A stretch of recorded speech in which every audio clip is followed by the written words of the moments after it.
El testamento es un documento legal en el que una persona expresa su voluntad acerca de cómo desea distribuir sus bienes después de fallecer. Ya esto tiene que prenderle a usted una luz por si usted no lo ha hecho.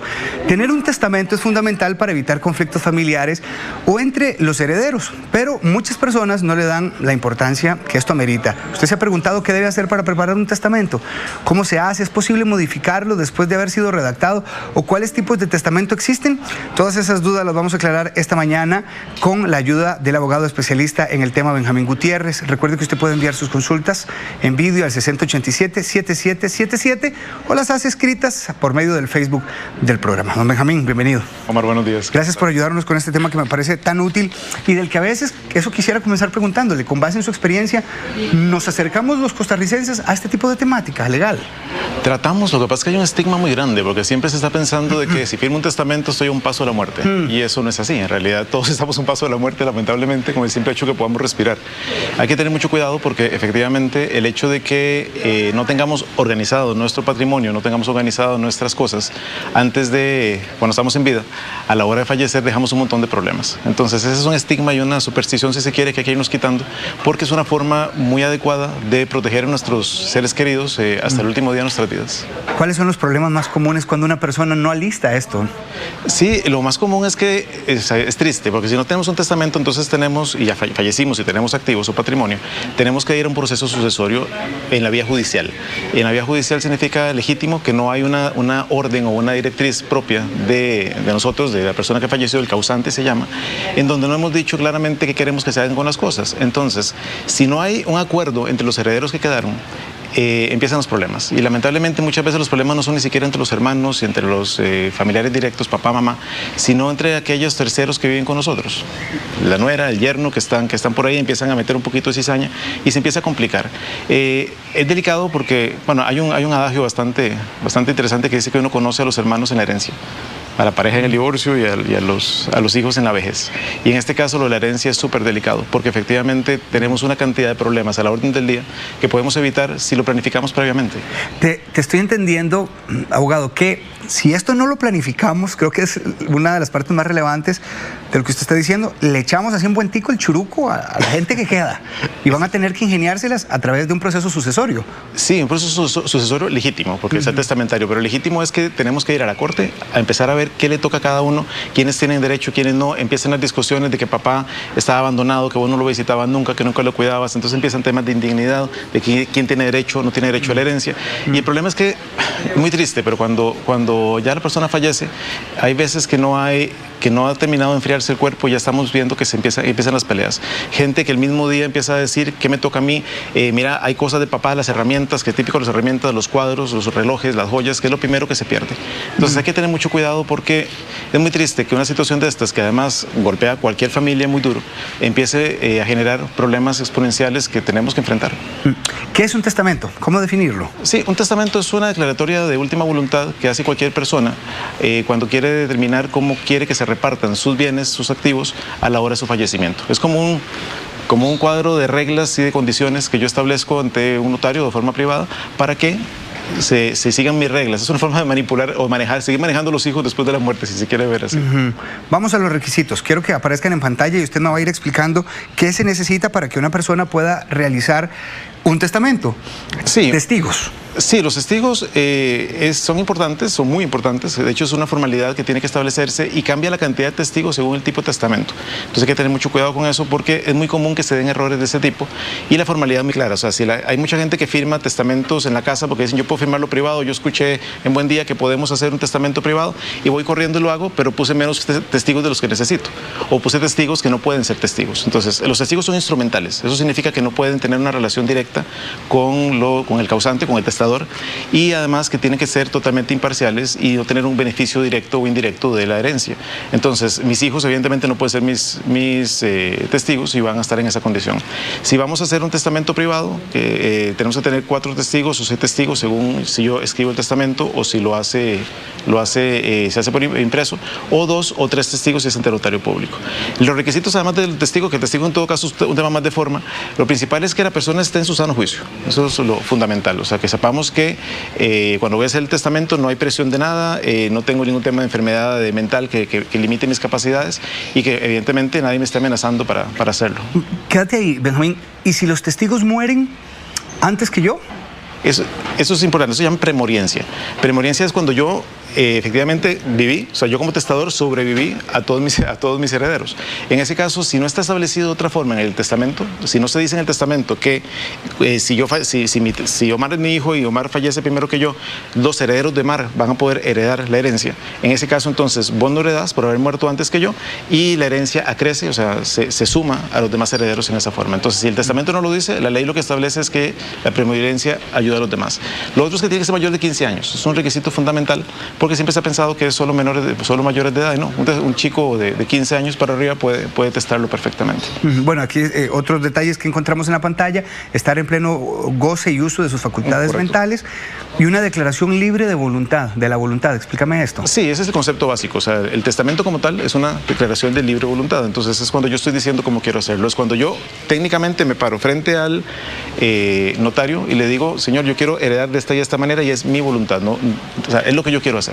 Y eso es muy importante porque mucha gente piensa que es que, papá, no gastes tanta plata, o sea, ¿qué me vas a dejar cuando fallezca, cuando muras? Lo mío es mío hasta el último día de mi vida. Entonces eso es importante. Mi voluntad es la que va a privar al final de todo lo que pase. ¿Qué se coloca en un testamento? Creo que esto es medular en la entrevista. Sí, y es todo lo que uno quiera, siempre que sea legal.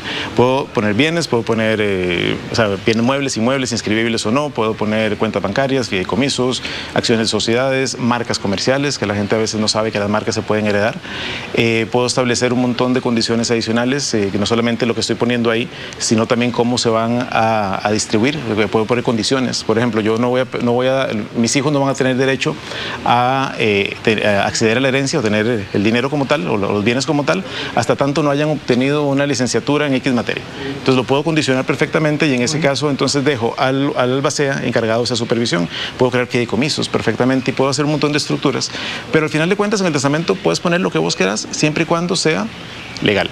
Sí, aquí usted va a mencionar tantos términos que yo le voy a preguntar tantas veces. Por favor, tranquilo. Porque la idea es que la teleaudiencia también lo entienda de la manera más clara. Cuando usted habla de albacea, es la persona que va a quedar a cargo del testamento. Sí, el albacea, para términos normales, es como el gerente de la sucesión.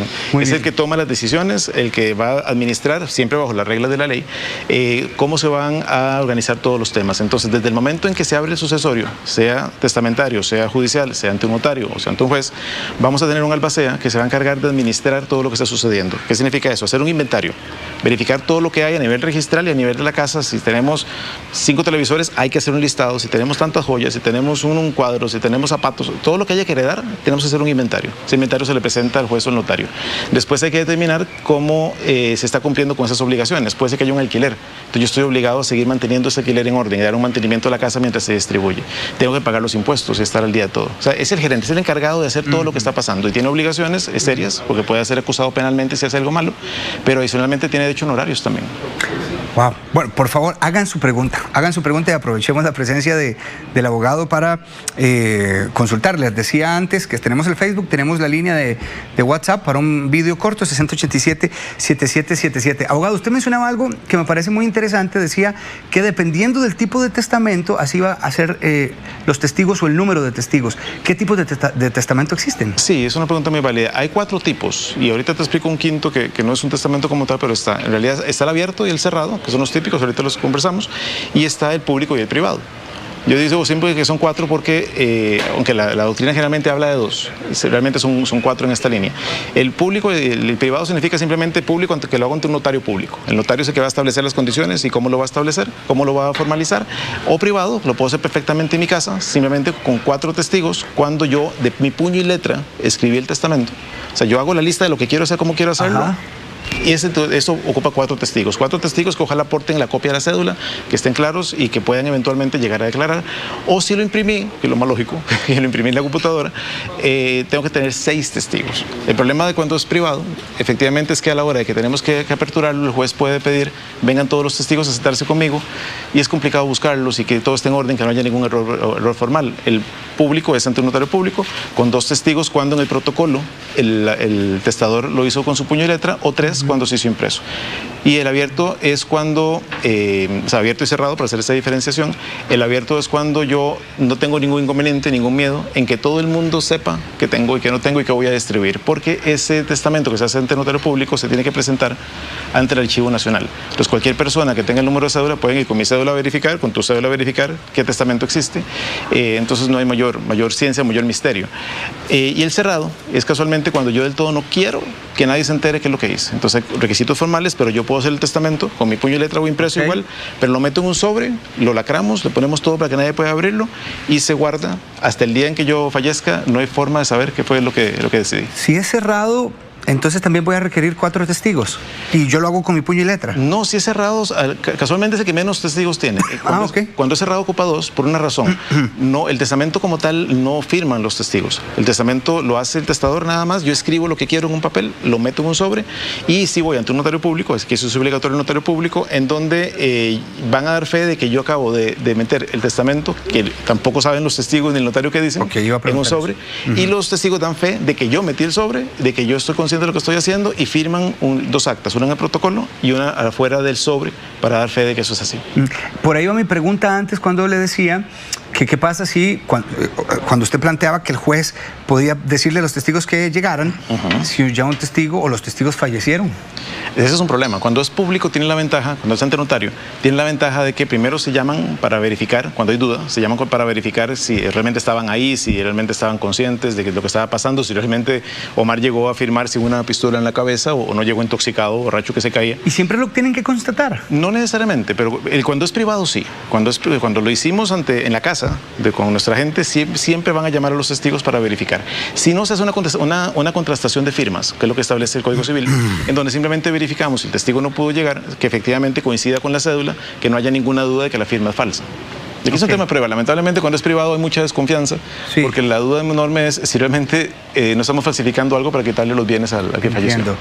Tengo varias preguntas, las vamos a ir intercalando, don Benjamín. Dice Caloría, si no tengo un testamento, ¿qué documentos debería tener listos para que mis familiares puedan hacer algún trámite a la hora de mi fallecimiento? El problema es ese, o sea, hay una cosa que muere con uno y es los poderes. O sea, la gente muchas veces dice, no te preocupes, tenés un poder de papá.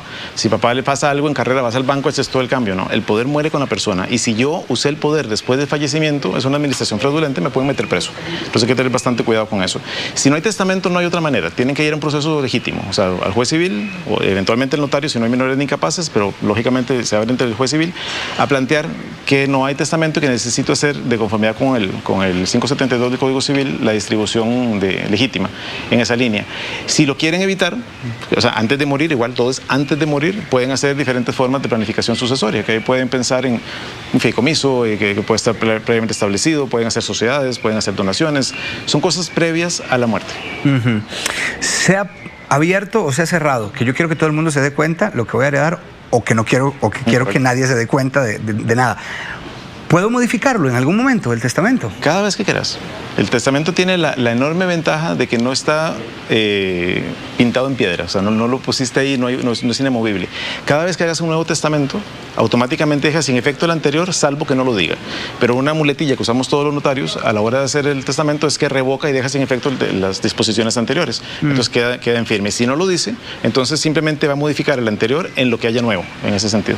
Pero puedes hacer lo que hagas que quieras. Si entraron nuevos bienes, muebles, inmuebles, todo esto yo lo puedo ir actualizando, por decirlo de alguna forma. Sí, bueno, lo ideal es que no lo hagas así, pues sale carísimo. O sea, la idea es, evidentemente, pues, darle trabajo al notario que todos comemos, pero la idea no es tampoco estar botando la plata en notarios.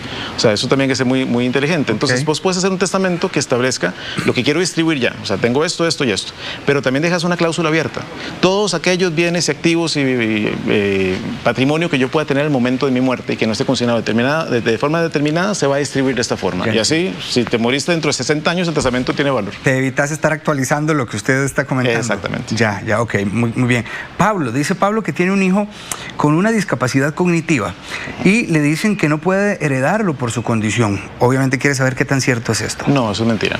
No, o sea, a nadie se le puede privar el derecho a heredar directamente, y menos si tiene una condición de discapacidad.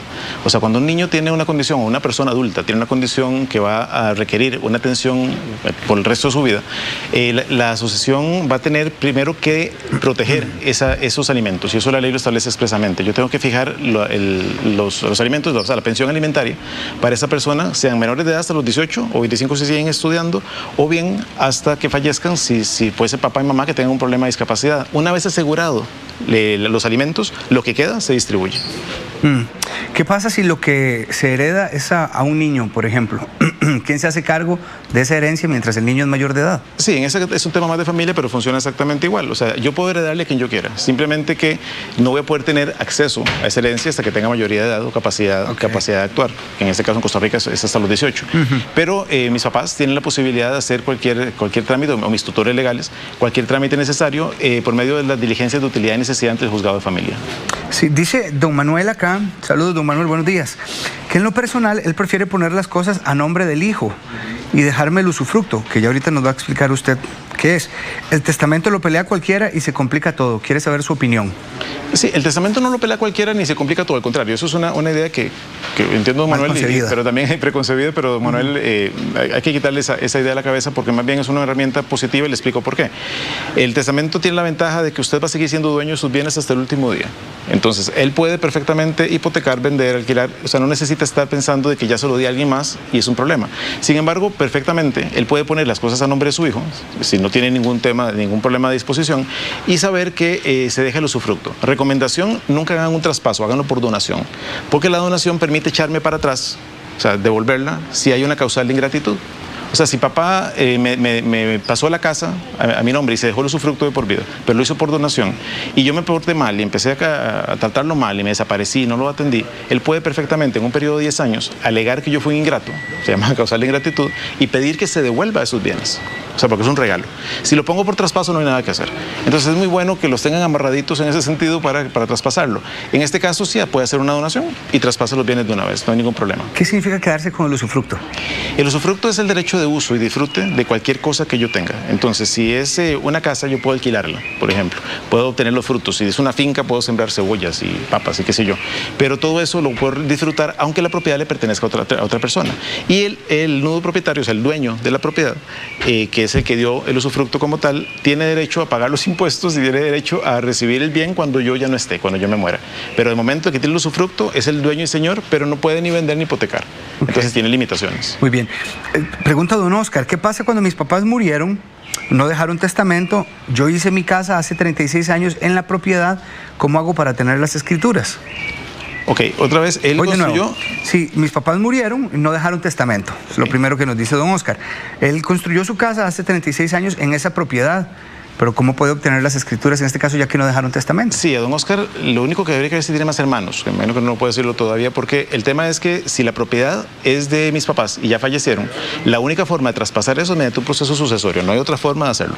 ¿Qué es ese proceso sucesorio? Tiene que ir al juez civil, y pensemos primero en juez y después hay una opción notarial, pero tiene que ir al juez civil y comunicar y demostrar que mi papá falleció. Entonces lleva una certificación de defunción, lleva una certificación de estado civil para probar si estaba casado o no y si mamá está viva o no, y certificación de nacimiento donde yo estoy, y además certificaciones registrales. Pero yo demuestro que yo soy el hijo de don Benjamín y que don Benjamín falleció, tengo 2 hermanos más, Carolina y Manuel, y mi mamá, doña Vilma, están vivos. Entonces tengo toda la estructura familiar para que yo pueda perfectamente demostrar que hay una necesidad de hacer un traspaso de estos bienes.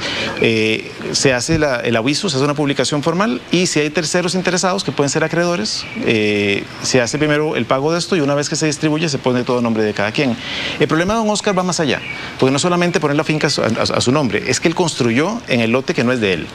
Entonces aquí tiene un tema que se complica porque efectivamente él construye sobre una propiedad ajena, partimos que como es del papá tenía permiso para hacerlo, y ahí hay un derecho de accesión, esto ya es un tema civil, pero como yo tengo una accesión, un derecho sobre la propiedad que yo hice ahí, tengo derecho también a que me reconozcan el valor. Entonces él tiene que iniciar 2 procesos, salvo que los hermanos estén de acuerdo en reconocerle la propiedad, tendría que iniciar un proceso de accesión también que pueda discutir hasta dónde tiene la sucesión la obligación de pagarme el valor de la construcción, porque si no se determina así, yo tengo derecho, bueno, don Oscar tiene derecho como dueño de la construcción a exigir que el pedazo de tierra donde está construido se le pase a nombre de él directamente. Entonces es un pleito interesante. Sí, don Oscar, ahora le doy el contacto con don Benjamín también para que lo ponga en actas cómo tiene que hacerlo, porque tiene una tramitología interesante, ¿verdad? Es interesante. Es que el sucesorio es muy técnico, el sucesorio es de las cosas más formales que hay y cualquiera de los sitios se nos va. Pero ¿todo esto se puede ahorrar con el testamento? Claro. Por eso les digo, la gente dice, Claro. es más, eso es una discusión que nos dicen mucho, pero Benjamín, usted habla de que el testamento baja los costos, pero igual hay que hacer un sucesorio testamentario. Yo sí, baja los costos porque no hay pelea. O sea, la pelea es dificilísima que se dé porque el testamento es muy difícil de objetar. El testamento, la gente dice, es que voy a apelarlo, que está mal dicho, voy a impugnarlo. Porque papá no me dejó lo que yo quería. No, señor, o sea, la voluntad, eso hablaste vos de libre voluntad. La libre voluntad es, el papá le da a quien le quiere como le quiere dar. Pero sí se puede pelear cuando no hay requisitos, cuando era menor de 15 años, cuando no tenía los testigos correspondientes o cuando se logra demostrar que yo no estaba en capacidad cognitiva, o sea, que no estaba en mi sano juicio a la hora de que lo otorgué. Dilmer nos tiene una consulta en video, don Benjamín. Vamos a escucharlo. Muy buenos días. Buenos días, mi nombre es Dilmer. Mi situación es la siguiente. Mi papá Escucha. No, señor. es un adulto mayor de 70 y... Ahí está. Ahora sí, vamos de nuevo. Gracias, compañeros. Buenos días, mi nombre es Dilmer. Mi situación es la siguiente. Mi papá es un adulto mayor de 75 años. Mi abuela ya murió. Mi abuela tenía una casa acá en San Pedro de Barba. Nunca dejó nada escrito sobre esa casa, pero los hijos del esposo de ella tomaron posesión y son los que están tomando las riendas de la casa durante más de 10 años. Entonces mi pregunta es, ¿mi papá puede tomar posesión? ¿Puede pelear algo? ¿O ya porque mi abuela no dejó nada, eso ya se pierde? Dilmer, muchas gracias. ¿Está claro? ¿no? Sí, excelente pregunta porque lamentablemente pasa mucho eso que está comentando don Dilmer. Tenemos un tema complicado en el sentido de que efectivamente hay terceros que tomaron posesión. O sea, de una vez el papá la abuelita falleció, la propiedad está a nombre de ella. Y lo que hicieron los nietos, que es lo que entiendo, es irse a meter y decir, estamos trabajando, tenemos 10 años de estar trabajando la tierra, estamos mostrando cosas. Eso no pueden hacerlo, porque efectivamente puede considerarse una usurpación.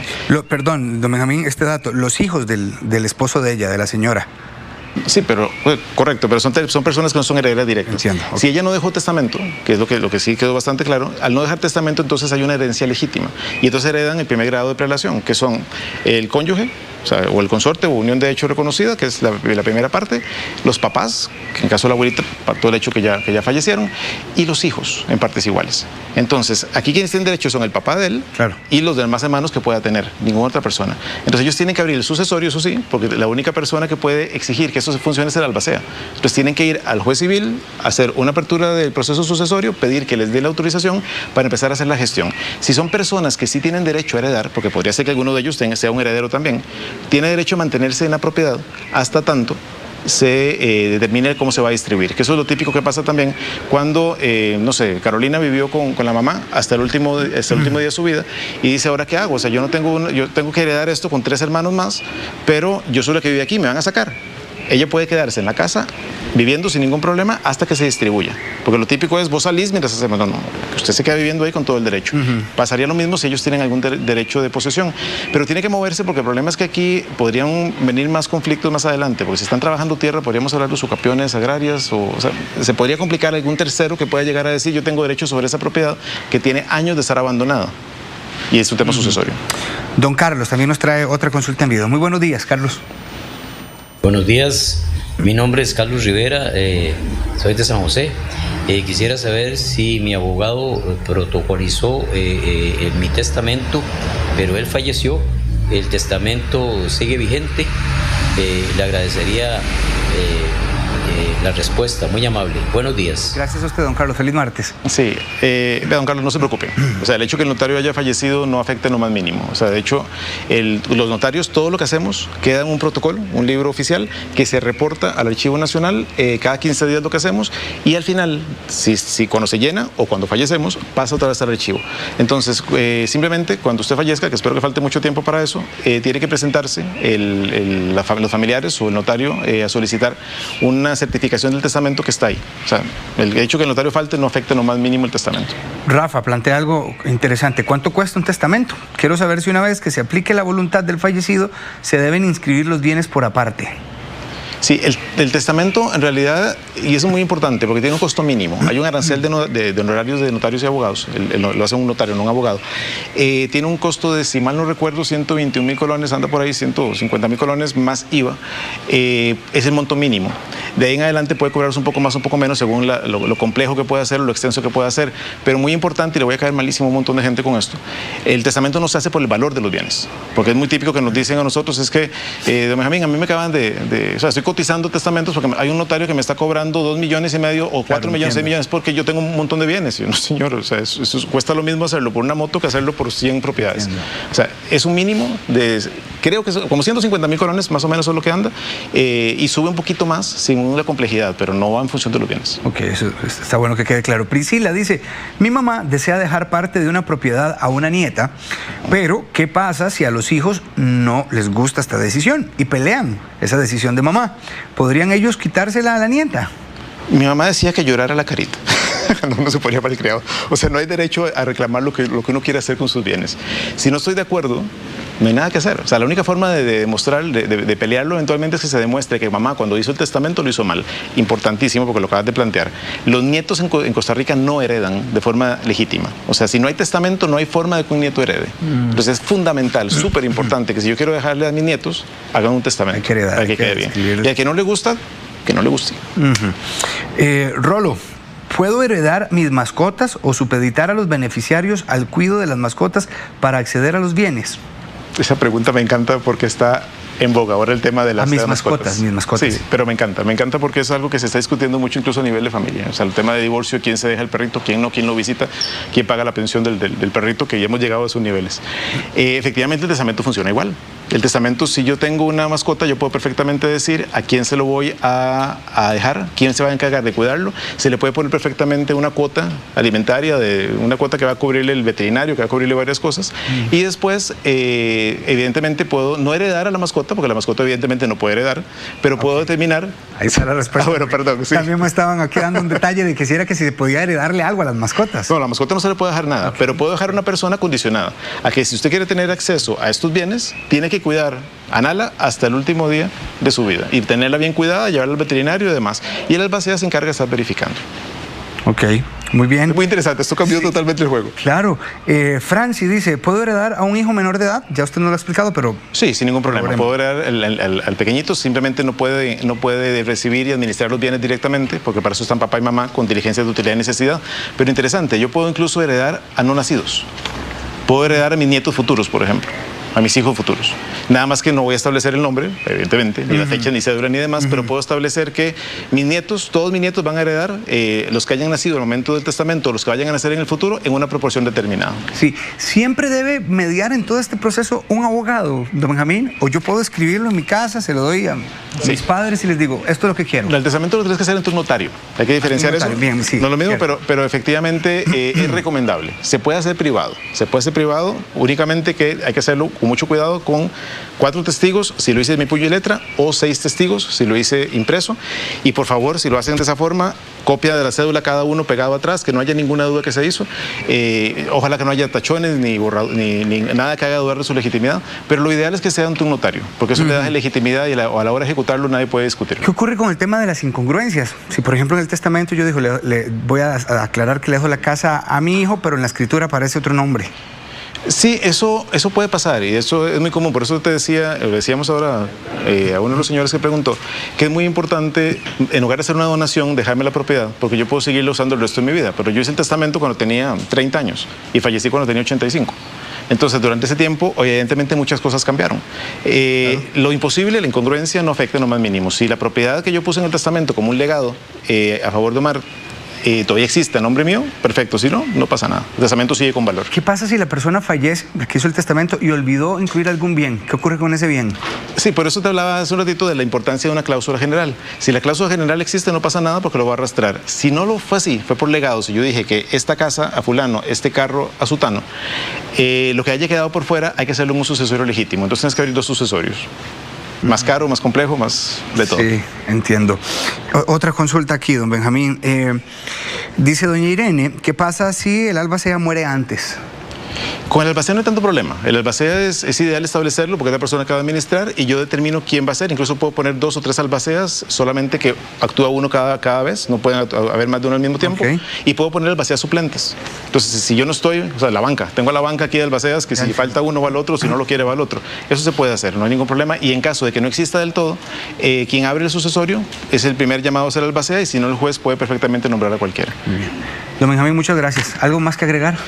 Hay una cosa importante, una modificación, y te quito nada más 30 segundos, claro, y muy importante. Hubo una modificación en el 2022, a finales del 2022, en donde incluyeron a los hijos de crianza.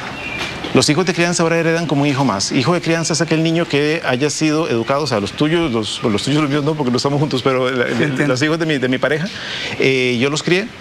Los recibí cuando tenían 14 y 15 años hasta que tengan 18 años, entonces se considera que son mis hijos, entonces heredan como otro más. Y eso es algo que está generando mucho cambio porque además tienen derecho a pensión, tienen derecho a herencia, tienen derecho papá a pedirle a los hijos de crianza, pero es una figura muy interesante que cambia también la estructura porque ahora hay más posibilidad de heredar a más personas y eso, como es tan novedoso, está generando mucho problema a nivel judicial. Nos vamos a ver después con ese tema, me parece muy interesante. Don Benjamín, muchas gracias. Gracias a vos. Benjamín Gutiérrez, quiero dejarle los datos porque yo sé que este es un tema que despierta siempre como mucha duda y para que usted le consulte también y se informe más. Un correo, primero, info@bgacorp.com, ahí pueden escribir su correo. Teléfono 2280-0606 y encuéntrenlo también en redes sociales como BGIA, con esa ahí que les va a aparecer, ahí está, BGIA Abogados Corporativos. El nombre del abogado es Benjamín Gutiérrez. Feliz martes, don. Igualmente, bueno, un placer.